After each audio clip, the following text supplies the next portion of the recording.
by looking at page 338. Whoa, hold on. Oh, I see. That's why I love you guys. The hands are flying up. Okay.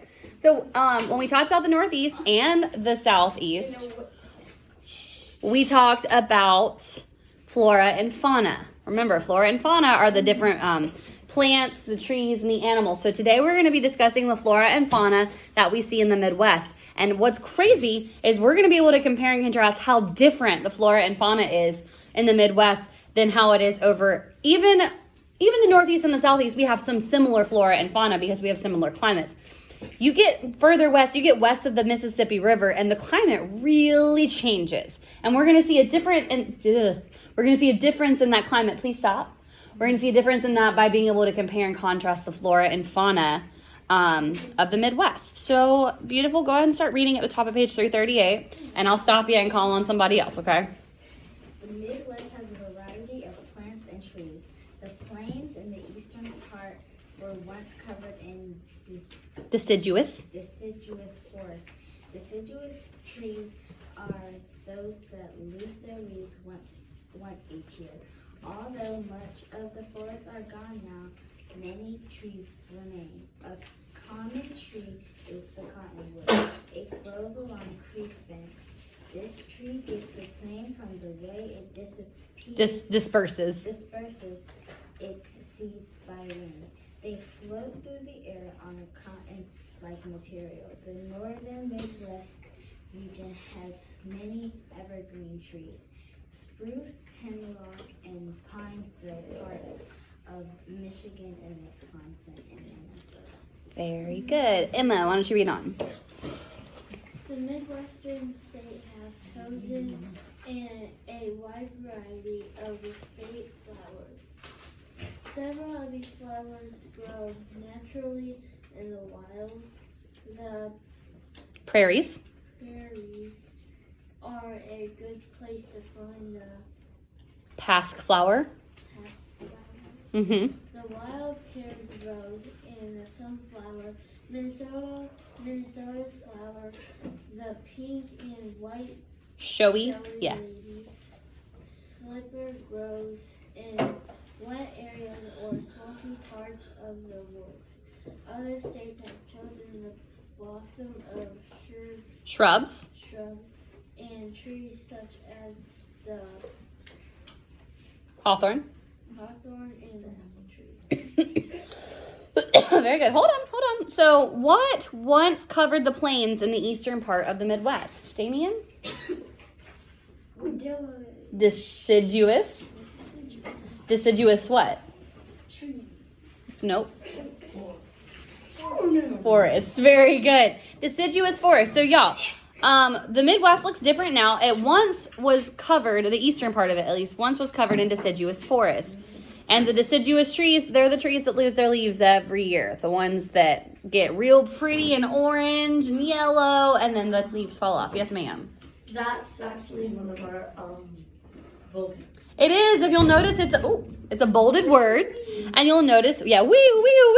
Very good. It's a vocabulary word. Excellent. I'm not ready for readers just yet.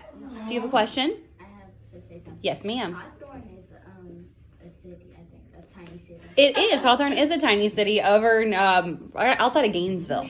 Yeah. So, we got a lot of chatting. Let's not do that. Listen. So we know that deciduous trees are trees that lose their leaves once each year.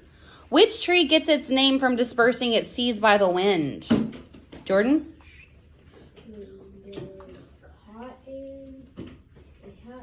You're right. The cottonwood. Yeah, you're right. Very good. The cottonwood. Which three kinds of evergreen trees? Now, we call them evergreen. Before I ask the question, they call them evergreen because they stay green all the time. They don't die off in the winter. So, which three kinds of evergreen trees fill parts of Michigan, Wisconsin, and Minnesota? Haley Hahn. Spruce, hemlock, and pine. Yes, spruce, hemlock, and pine. What kind of flowers grow on the prairies? Beautiful. The pasque flower, the wild prairie rose, and the sunflower. Very good. What is the state flower of Minnesota? Hassan? The pink and white showy ladies. Slipper. Yeah. The pink, and I know it's a very weird name. The pink and white showy lady slipper is the state. See, y'all are never going to forget that, though. Y'all are going to be like 45 years old, and you're still going to know that because it's going to stick in your head. Y'all are always going to be like, wait, for some reason, I know what the state flower of Minnesota is. It's the pink and white showy lady slipper. What kinds of flowers have other states chosen as their state flowers? Damien? Blossoms of shrubs, trees such as the hawthorn. Yes, excellent. Very good. All right, let's look over to page 338. 39. Lord of mercy. Damien, why don't you read for me? Shh. The Midwest has many kinds of animals before settlers arrived. Beefalo, Ooh, beefalo. wolf, and Cougars. lived in the Midwest. Black bears, deers, and moose still live in the parts of the region. Mm-hmm. Other mammals include prairie dogs, Yes, prairie dogs, wolverines. There is also an abundance of beavers, squirrels, and rabbits and mice. Very good. Haley Hahn, read on for me. Many birds live in Midwest. Midwest in a wildlife reserve, and in Wisconsin, scientists are protecting the endangered whooping crane. By contrast, songbirds are common throughout the entire region. Midwestern states have chose some of the most Familiar. or lovebirds as their state bird. Very good. Hassan, read on for us. The Midwest has several different kinds of snakes.